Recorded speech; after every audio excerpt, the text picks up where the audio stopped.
내 딸이 지금 어디 있냐니까 한 중년의 외국인 남성이 금방이라도 분노를 표출할 듯한 표정으로 누군가에게 화를 내고 있습니다. 자세히 살펴보니 그는 한국의 한 대학교 기숙사 앞에서 지나가는 한국인 학생들을 전부 붙잡고는 알 수 없는 질문들과 화를 쏟아내고 있는데요. 한국인 학생들은 모두 그의 질문에 친절히 답변을 해주지만 어째서인지 외국인 남성은 한국인 학생들의 대답을 들으면 들을수록 풀이 죽으며 울먹거리기 시작합니다. 결국 기숙사 내부로까지 들어간 중년의 외국인 남성은 무언가를 보게 되자 도저히 믿을 수 없다는 표정을 지으며 기숙사 한복판에 털썩 주저앉아 버리고 마는데요. 과연 중년의 외국인 남성은 한국의 대학교 기숙사에서 무슨 일을 겪은 것일까요? 안녕하세요. 저는 체코에서 태어난 평범한 체코 여자 페스토바라고 합니다. 지금은 한국에서 지내고 있는 저는 체코에서 가족들과 함께 생활할 때만 하더라도 꽤 부유한 상위층의 부를 누리며 체코에서 평생을 살아왔는데요.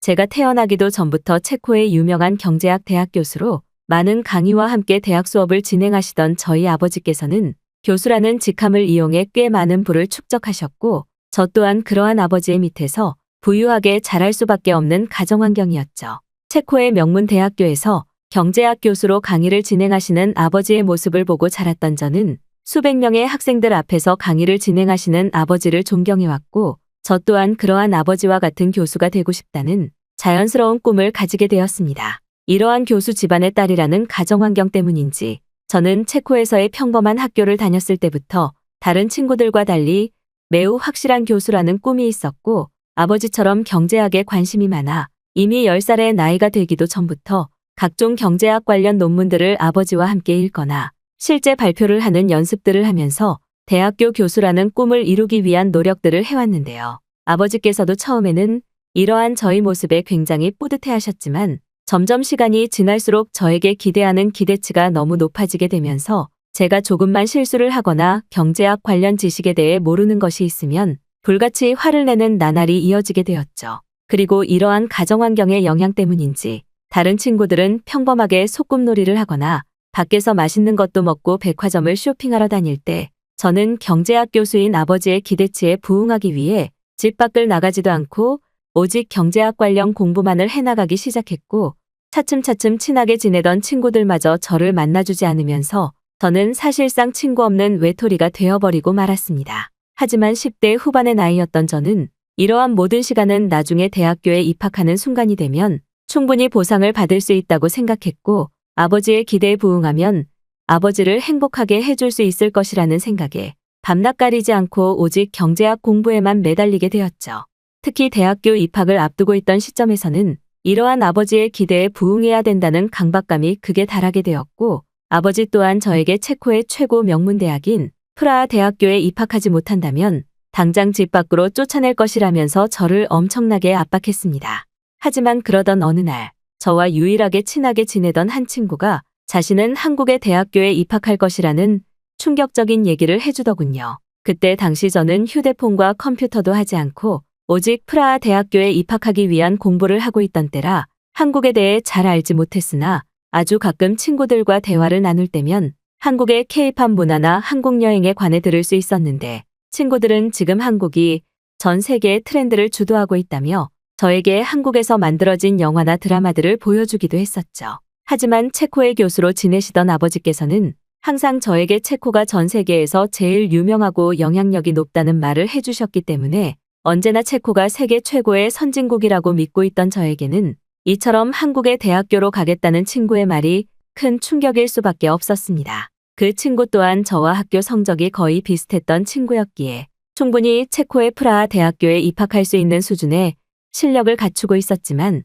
친구는 체코가 여러모로 후진국의 면모를 갖추고 있다는 말과 함께 프라하 대학교가 아닌 한국의 대학교를 선택해 좀 더 선진국인 나라에서의 생활을 해보고 싶지 않냐며 저를 설득하기 시작했어요. 하지만 체코의 대학 교수로 지내시던 아버지께서는 항상 체코가 엄청난 부를 가진 지식의 선진국이라고 하셨기에 저는 매우 혼란스러운 감정이 생기게 되었고 결국 공부에도 제대로 집중이 되지 않더군요.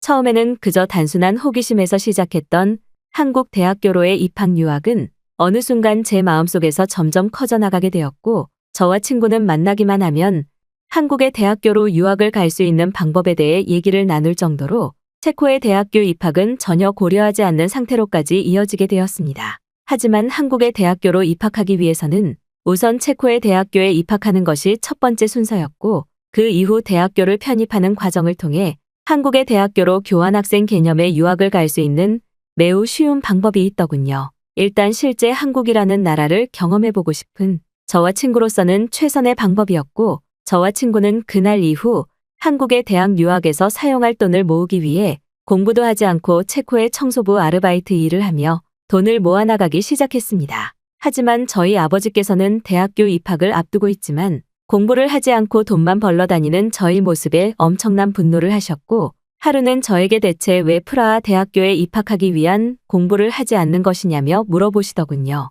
저는 조금 고민을 하다 아버지께 한국의 대학교로 편입 유학을 가고 싶다는 솔직한 계획을 말씀드렸고, 그러한 과정을 위해 저와 뜻이 비슷한 친구와 함께 돈을 모으고 있다는 상황까지 말씀드리게 되었습니다. 그런데 제 말을 들으신 아버지께서는 제가 한 번도 보지 못한 폭발 직전의 표정으로 저를 노려보고 계셨고, 그 이후 저에게 한국의 대학교는 정상적으로 다닐 수 없는 후진국의 대학교 시스템을 가지고 있다는 말을 하시면서 한국의 유학에 대해 다시 생각해보라는 강압적인 태도를 보이시더군요. 하지만 저는 아버지의 분노한 태도가 보일수록 더더욱 한국으로의 유학이 가고 싶었죠.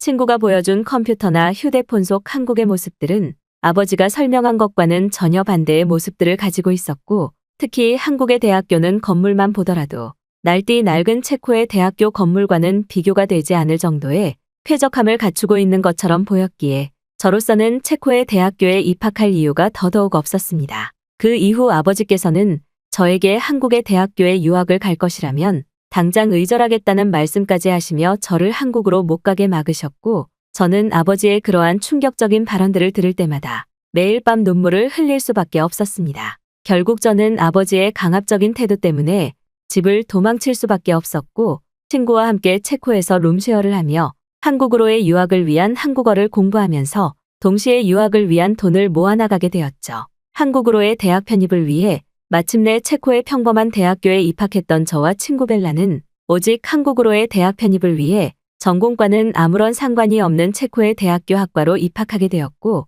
오직 기본적인 출석과 최저 성적을 유지하기 위한 시험들만 공부하며 남는 시간은 전부 한국어를 공부하거나 돈을 모으는 데 사용했습니다. 그렇게 약 1년이라는 시간 동안 기본적인 한국어 소통도 할 수 있고 큰 돈을 모을 수 있었던 저와 벨라는 한국의 경기도에 있는 한 대학교에 교환학생 개념의 편입 유학을 신청하게 되었고, 중간중간 힘든 과정들이 있었지만 무사히 모든 과정의 계획을 끝마칠 수 있었어요. 한국의 경기도에 있는 대학교에서 약 2년의 시간 동안 대학교 편입 생활을 하기로 계획했던 저와 벨라는 약 2개월 뒤 한국으로 가게 될 날만을 기다리며 부족한 돈을 더 모으기 시작했고, 항공권도 준비하며 매일 밤 서로 한국에 대한 얘기를 하다 행복한 잠에 들게 되었죠. 그렇게 한국으로의 출국 일주일 전, 저는 그 사이 아무런 연락이 없던 아버지의 대학교 교수실에 한국의 대학교로 편입 유학을 확정지었다는 통보서와 저의 미안한 마음을 담은 편지 한 장을 놓아둔 채 벨라와 함께 한국으로 떠나게 되었습니다. 그리고 벨라와 함께 한국으로 도착한 저는 한국의 공항에서부터 아버지의 생각이 틀렸다는 것을 뼈저리게 느낄 수 있었죠. 한국은 체코에서는 절대 느낄 수 없는 디지털 도시가 굉장히 잘 구현되어 있었고, 도시 어디를 가더라도 휴대폰 하나로 모든 것을 다 통제할 수 있는 매우 편리한 나라였습니다. 놀랍게도 저와 벨라가 입학하려던 한국의 대학교에서도 휴대폰을 이용해 입학원서를 제출하고 듣고 싶은 학과 수업을 신청할 수 있을 정도로 이미 한국에서는 그러한 대학교 시스템이 너무나 당연한 듯 편리하게 정착되어 있었죠. 체코에서 아주 잠깐 다니던 대학교에서는 모든 문서 관련 자료들을 제출할 때마다 직접 자료를 제출하거나 학과 관련 상담을 할 때만 하더라도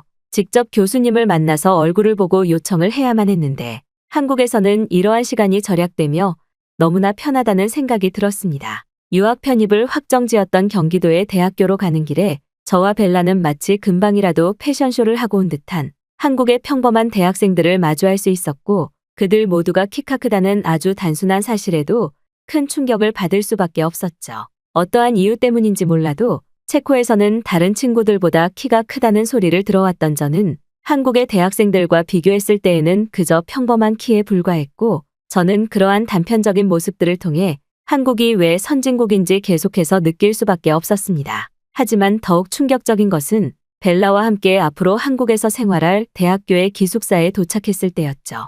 사실상 체코에서는 대학교의 기숙사 시스템을 가진 곳은 몇몇 최고 명문 대학교를 제외하고는 거의 가지지 못한 시스템이었는데 한국에서는 이러한 대학교 기숙사 시스템이 너무나 평범한 것이더군요.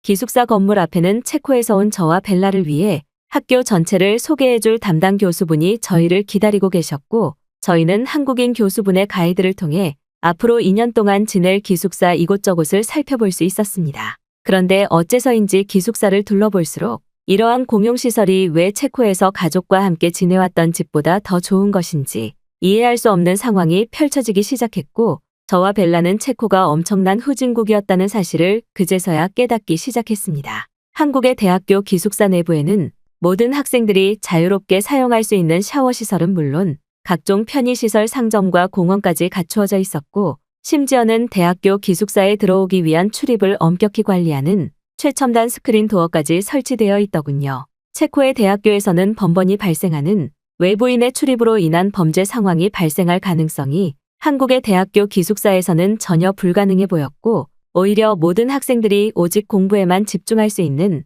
편안한 시설만이 유지되고 있었습니다. 하나하나 시설들을 살펴볼 때마다 놀라는 표정을 지으니 저희를 안내해 주시던 한국인 교수분께서는 체코와는 꽤 상황이 다르저라며 뿌듯한 웃음을 보이셨고 저와 벨라는 지금이라도 한국의 대학교에서 지낼 수 있다는 사실에 너무 행복해서 눈물이 흐를 지경이었죠. 하지만 제가 충격을 받은 것은 그뿐만이 아니었습니다. 한국인 교수분의 가이드를 따라 기숙사의 공용 세탁시설로 들어가게 된 저와 벨라는 눈앞의 광경에 충격을 받을 수밖에 없었죠. 그곳에는 체코의 대학교에서는 너무 비싸서 갖추지 못했던 세탁기 수십 대는 물론 최신형 건조기까지 공용으로 갖추어져 있었고 심지어 그곳에는 세탁물이 세탁되기를 기다리며 공부를 할 수 있는 독서실 시스템까지 갖추어져 있었기 때문입니다. 이미 저와 벨라가 그곳에 들어갔을 때에는 몇몇 한국인 학생들이 세탁을 기다리며 저마다의 공부를 하고 있었고 저는 그것을 마주하게 된 순간 다시는 체코로 돌아가지 말아야겠다는 결심까지 서게 되었죠.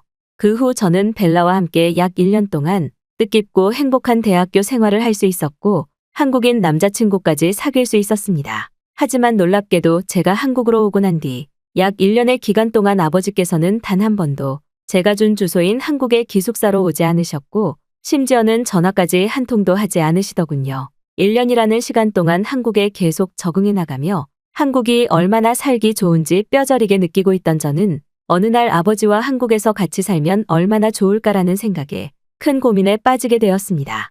아무리 생각해봐도 한국은 체코보다 너무나 살기 좋은 선진국인 것 같았고 심지어 대학교 공부 시스템은 체코와는 비교도 되지 않을 정도로 효율적이었기 때문이죠. 체코의 대학교 교수로 생활하시던 아버지였기에 저는 아버지가 한국으로 오기만 한다면 눈앞의 실제 현실을 보고 한국이 선진국이라는 것을 받아들일 것이라고 생각했습니다. 그리고 결국 저는 아버지를 한국으로 오게 만들기 위해 아버지의 휴대폰으로 임신을 했다는 문자를 남기게 되었죠. 물론 잘못된 행동이라는 것을 알지만 저는 아버지가 그만큼 한국을 꼭 경험해 보길 원했고 남은 인생은 아버지와 한국에서 살고 싶은 마음에 어쩔 수 없는 선택이었습니다. 그리고 놀랍게도 약 일주일 뒤 어느 날 학교 기숙사 세탁실에서 빨래를 기다리고 있는데 아주 익숙한 화가 난 듯한 목소리가 제 뒤에서 들려오더군요. 뒤를 돌아보니 아버지께서는 엄청나게 화가 나신 표정으로 저를 노려보고 계셨고 저는 곧바로 아버지에게 달려가 임신을 했다는 것은 거짓말이라는 말과 함께